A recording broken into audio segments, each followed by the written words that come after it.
Your pop-up form is the most underrated part of your email setup. Most brands spend hundreds of thousands getting traffic on their website, and 97% of those people come back and then never buy. Plus, you have no other way to contact them. What now? A pop-up that converts at 3% versus one that converts at 10% is 3 times the amount of people coming into your flows, 3 times the amount of revenue coming from your welcome flows, usually twice the amount coming through your other ones, and then obviously more revenue dripping inside of your campaigns. So in this video, I'm going to show you exactly how to build a pop-up that converts. And by the way, this is the same process that we use across all the brands that we manage at Cobalt Club. The same ones that we've helped generate $52 million in email and SMS revenue in the past 4 years. So let's get into it and let's break down why your pop-up matters more than anything else. Think about it this way. If 97% of people who go onto your website leave without buying, what does that leave you with? A minuscule amount of 3% of people and a huge chunk of people that you're never going to be able to contact. With a bit of luck, your retargeting ads are going to do some heavy lifting to bring them back to the website. But then again, why pay for something if you can just get it from the first go? And your pop-up is essentially the mechanism that turns this anonymous visitor list into people that are part of your email list that you can keep selling to for free. So let's run it back to the example that I just said. A brand that has a pop-up converting at 3% versus one at 10% on an average monthly visitor of 100K, that's 7,000 more emails being added to their email list every single month. You can think how significant of a difference that is across only 1 month, and then just multiply it over a year. Most brands that we audit are converting anywhere from 0.5 to 2% in terms of their pop-up. We aim to get that to 8, 12, or even 20%. There are multiple brands that we've done this for. We even have brands sitting at 35% opt-in rate. And no, it's not a gimmick. It's not preventing people from closing the pop-up. It's nothing illegal, even though the results are that good. And to be fair, there are 4 types of pop-ups that I want to explain. Number 1, you got the classic. It's a get 10% off, enter your email. Not the best one by far. People are so used to seeing this one that their thumb is already closing it when they see that first pop-up appear. The second one is the micro commitment. Instead of asking for their email first, just ask, do you want 10% off? Have no input field on the first screen. This plays into a commitment bias. Once someone actually clicks on one of these buttons, they're way more likely to follow through by giving you their email. Then you have the quiz pop-up, which is hands down the best performing format in 2026. You ask the customer a question about what they're shopping for or what they're trying to solve before you even ask them for their email. They answer, then you ask for the email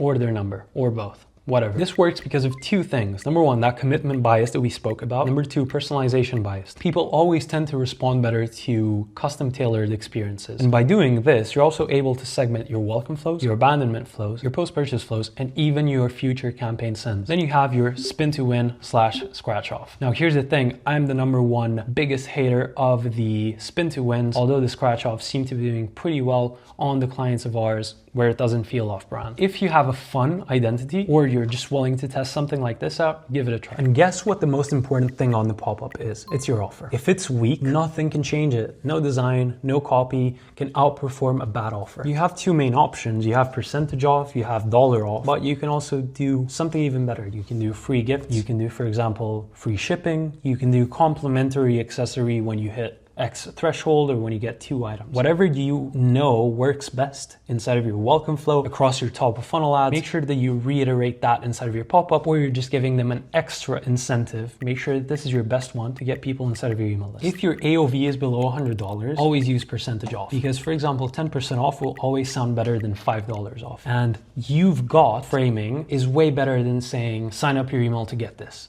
Right? You've got 10% off. You've got $20 off. Things like this make people assume that it's already theirs. All they have to do is one simple step to claim it. And trust me, it might seem like a very small adjustment, but it does work. Other tactics that we've seen work are mystery discounts. For example, don't reveal what it is until they hit checkout, right? And you can do this by giving them an exclusive discount link or just telling them what it is inside of your welcome flow. Never use exclusive updates or early access for your pop-up, right? Unless you're a brand like Cortez or anything like that that sells out in 3 hours, no one is going to sign up for this in 2026. Real quick before we continue, if you're an ecom brand owner doing between 7 to 9 configures here, and you want us to handle this entire system for you, the entire retention department, without you having to lift a finger, emails, SMS, WhatsApp, direct mail, simply book a call with me personally through the first link in the bio. Let's get back into it. And now let's talk about the 8 mistakes that are killing your pop-up. Number 1, weak or no offer. If you're not giving them a reason to give you their email, they won't. Trust me on that. 2, too many input fields. You're asking for email, first name, birthday, social security number, car model, everything in one go. That's not going to work. Just stick to one field because you can get everything else after. Firing your pop-up too early. If it fires immediately on page load, unless you've tested this and you have a very low bounce rate and all the metrics are in your favor, then just make sure it doesn't fire immediately. Give it a few seconds before it does, or otherwise people are going to leave your website. You might just lose a customer because it fires too early. Or the second one, firing too late. 30 to 45 seconds means that person has probably already left the site. The next one, pop-up too small. If it doesn't cover at least 75% of your screen, it's not going to get attention. Simple as that. And if you might think it's annoying, think about it like this. Most people are only going to see your pop-up once. So make sure that when you do it, they actually see it. Copy being too long. If someone can't understand your offer in less than 1 second, that means your copy is too long, most likely filled with filler words, or you're just not being direct and clear enough. 7th,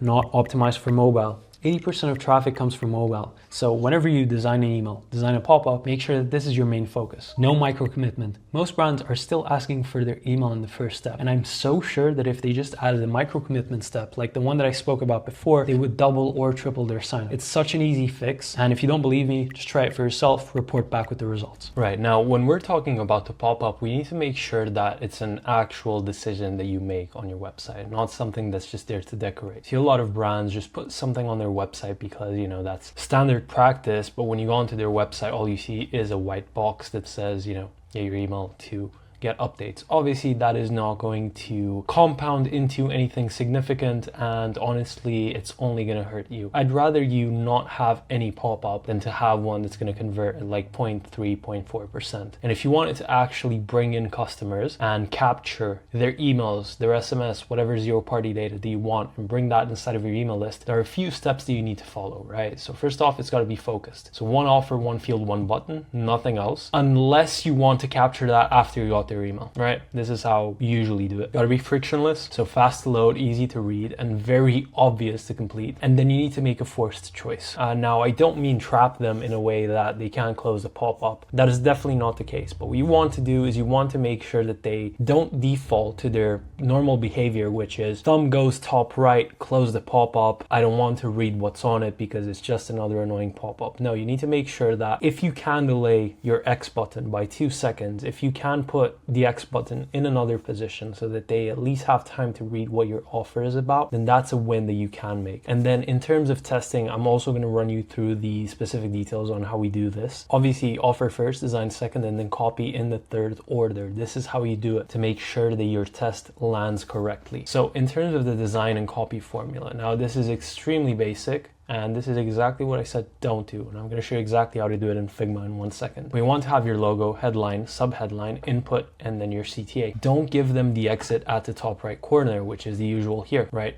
So what you can do is you can take the X button off and give them a, you know, no thanks under the CTA. You can put it under here, or you can remove this one and at least put the X on the top left side. And let's get right into building a pop-up. I'm just going to make a draft where you can get inspiration for, right? So let's say that this is your pop-up. First off, what we're going to be doing is we're going to be taking a specific frame and then we're going to do desktop. Actually, let's do phone. Let's do iPhone 17. This is ideally how your website would look on an iPhone, pretty big screen. So what are the things that I mentioned? You want your pop-up to occupy at least 75, 80% of the screen. And to do that, make sure that you find the right sizing for it. Obviously, let's make it centered. So somewhere around here would be perfect. You can make it full screen, you can drag and drop it. Now, obviously, whatever is done in Figma is really easy to replicate inside of Klaviyo or any other pop-up software that you're using. So your logo can actually come right here.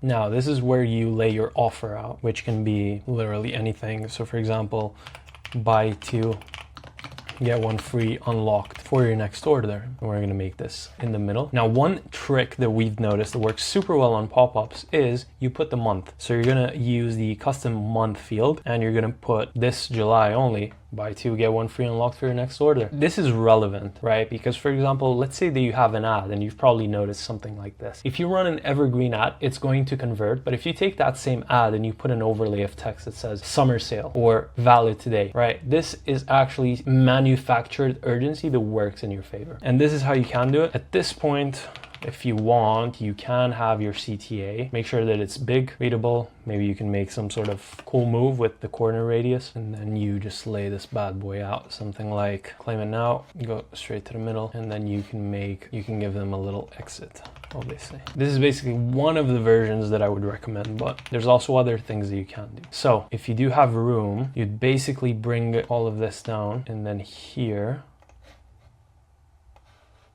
you would put a picture, right? You can do this, or you can bring these completely down, then leave it here. Then you also have the third way of doing things, which is you take off the picture, bring this bad boy over here, and then you say, buy 2 get 1 free unlocked for your next order. To claim, let us know what type of, let's say that you have a jewelry store, right? The easiest way to do this would be like this. This way you can tailor your welcome flow. It points them in the right direction. They have confirmation bias because they're already like, I've already told them what I want, so I'm definitely going to get a personalized experience out of this. And then you move into email or SMS field. This is a very simple framework that you can do, and I guarantee if you copy these and you nail at least one of these is going to convert better than your current pop-up, right? But obviously make it look prettier. Don't leave it blank like I did. And delete every word that isn't the offer, okay? So just make sure that you are not cluttering it with copy that doesn't need to be there. I see quite a lot of brands do this, thinking that somehow they're savvy or, you know, they're blending in with Gen Z. I see quite a lot of brands do this, so they add extra copy, but meanwhile, all you need is your offer. This is going to outconvert anything that, you know, maybe reflects your brand tone of voice or anything like that. Just let your offer breathe. Just say, get 10% off, buy 2, get 1, whatever it might be. Just put that 1 at the top. And then in terms of the form size, bigger is better, right? So a full screen pop-up with a strong offer lifts conversion, not the reverse. We actually saw, and this is across multiple accounts, the bigger the pop-up, aka going from something that is maybe a fly out pop-up or something that sits in the bottom third of the page, going to a full page one, the conversion rate attributed to something like that actually booms compared to your normal type of pop-up. And then in terms of weight and separation, you want to compress the images before the upload, because a slow pop-up actually dies before it's read. So what you want to do is you want to build a mobile and desktop as 2 separate forms, and you want to compress these images in whatever image compression software that you have. Usually when you put these things inside of emails, Klaviyo has a new feature that it lets you auto compress them. But for pop-ups, I don't quite remember if that is the case. We always play it safe and convert it before uploading it. Now, what is the sweet spot? 4 to 8 seconds. This is something that we've noticed, but we do have clients going from on page load all the way to 25 seconds showing the pop-up. They work, but you cannot really land on it unless you've tested it, right? Because otherwise you're just shooting blind. Unless you're testing 6, 8, 14 and know that 14 does best for you, and then you do 14, 16, 18, and then you see again 18 does best for you. You need to constantly iterate till you get to that point, because anything else is just going to be shooting blanks. You're going off of guidelines, and without testing, you might just land on a pop-up timing that works well for 90% of stores, but it doesn't for you. Every single store has a different ICP, right? So you just need to match that timing that, number one, doesn't hurt conversion, doesn't lift your bounce rate, actually gets your opt-in high, and has almost the same flow of people as a pop-up that pops up after like 3 to 4 seconds. Because for example, if I'm going to see 6% opt-in rate on 3-second page load, but then I see 8% on 20 seconds, as long as, you know, at least 80 to 90% of the traffic's still there after that session time, then we're good to go. Always make sure that your subs don't see this,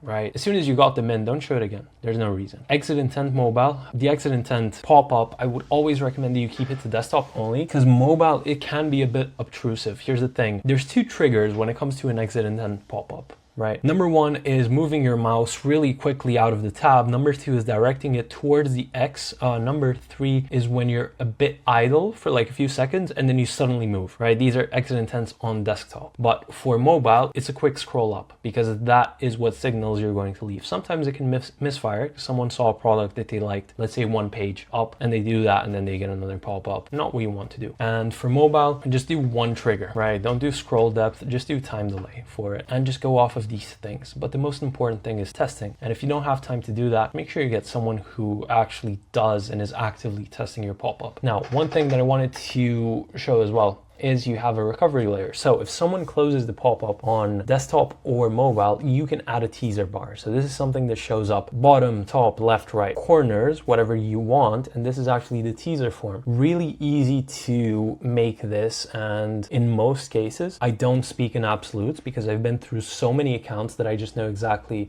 something might work for one, but it might not do as well for the other. Essentially for the teaser bar, you ideally want to just put one line. So the offer, a small CTA. You don't need to, put like a different image. You don't need to ask anything else again, other than the thing that you asked in the pop-up. And it's also a bit stronger on desktop than mobile, but it's worth having in both places. Sometimes it can conflict if you have a sticky add to cart, but just make sure that the position's right. And when it comes to the teaser, it's always easier to do this on third-party pop-up tools because Klaviyo's teasers are always so big, like in my opinion. Even if you try to make them small, they're still pretty big on mobile, and that kind of annoys me, but that's it. And then for the testing structure, what you want to do is you want to test the offer first, everything else after, right? So you want to do percentage off, dollar off, mystery discount. These are the biggest levers that you can pull, and then after you go into the gamification of the pop-up. So you can do scratch cards, you can do things like this. Then you go into design, which is medium impact. So once the offer is locked in, run 3 or 4 layouts against it. And once the final layout is actually nailed down, that's when you do copy tweaks. So you could do sub-headline on off, headline wording, button text, smaller lifts. This is not going to give you such a big increase as this one, but obviously for this one, you need to take more into account than, just opt-in rate. You need to take into account contribution margin on first purchase, depending on the offer that you give here. You can also let this run for quite a bit if you've already landed on a nice pop-up, and then you can analyze the cohorts on people who have bought when you didn't have a pop-up versus the ones that have landed with this specific offer and this specific pop-up. And then also your pop-up conversion rate. You need to wait for at least 1,000 views before calling a winner. But for some accounts, you might need to wait even more because sometimes the results are just like neck and neck. So just give it a bit of time. Don't be impatient, and just make sure that whenever you're running a significant test, when it comes to your pop-up or your flows or even campaigns, changing something on your product page, that you are actively facilitating communication between your retention team and your acquisition team, right? Because if your acquisition team knows that the retention team wants to do some sort of test, just let them up the budget by 10-15% in terms of traffic to the specific variable or thing that they want to test. And then you also have more things that you can add after you're done with the main pop-up. So you have your SMS only pop-up, exit intent, checkout opt-in, you have email to SMS, right? So this one and this one is basically the same thing. And then you can do retention.com or Black Crow AI. Some brands love this, some brands don't, but I'm just gonna run you through everything here. So people who are on email, you can show them a secondary pop-up to get them on SMS. Depending on your market, this can be very valuable. So if you're US based, SMS is a must, right? In terms of exit intent, we also run this in conjunction with the main pop-up for most of our clients. Again, we do desktop and mobile too. Most of the results come from desktop only on exit intent. That's just the reality of it. This one here, checkout opt-in, basically it's not a pop-up, right? But this is actually a list growth mechanism. If you already have collect emails at checkout and then subscribe them automatically to your Klaviyo account, then you're good. Your list's going to be growing from this. You can do an email campaign inviting them to SMS, right? So email campaign that pushes them to either a custom landing page or a custom pop-up that triggers on page load, right? You don't want to direct someone onto your page and then wait 10 seconds for the pop-up to load if they come from a specific campaign. And the way to do this, if someone doesn't know, let's say that you have your homepage. Let's say that your homepage is brand.com. What you want to do is you want to send an email campaign to these people, but then the link is going to be brand.com #1. And then that pop-up is only going to trigger if link click happened on brand.com #1. Otherwise, they're not going to be able to see it. Relatively easy way to filter things out. People don't know how to do this, but you learn. You live and you learn. And then you have retention.com, which is basically something like retention, open, send, Black Crow. These collect emails before people have gotten subscribe to your pop-up. And the way that they do this is they see that Marie, that was browsing on the specific shoe store on the 17th of June, has subscribed to their pop-up with this email, and now she landed on your store because they track her behavior across the whole online space, and then they basically give you their email to retarget. It doesn't work that well, and it tends to actually push your deliverability down because these people are way more prone to report you as spam. But as everything in life, treat it with caution. If you think it's something worth exploring, do it, and then see the results from there. Again, I don't like speaking absolutes. If you think that this is something that could be helpful for your store and you want to run it, please do. Just compare the results before and after, and then see if it's worth keeping, right? So that's everything you need to build a pop-up that converts. The offer, the micro commit, the design, the timing, and everything else to make sure that it works perfectly. If you want us to build and manage your entire email setup completely done for you, book a call personally with me through the link below in the bio. We've done this across 40 plus brands, generated $52 million in revenue in the process. We can do this for you too. And if you found this valuable, drop a like, leave a comment, and I'll see you in the next video.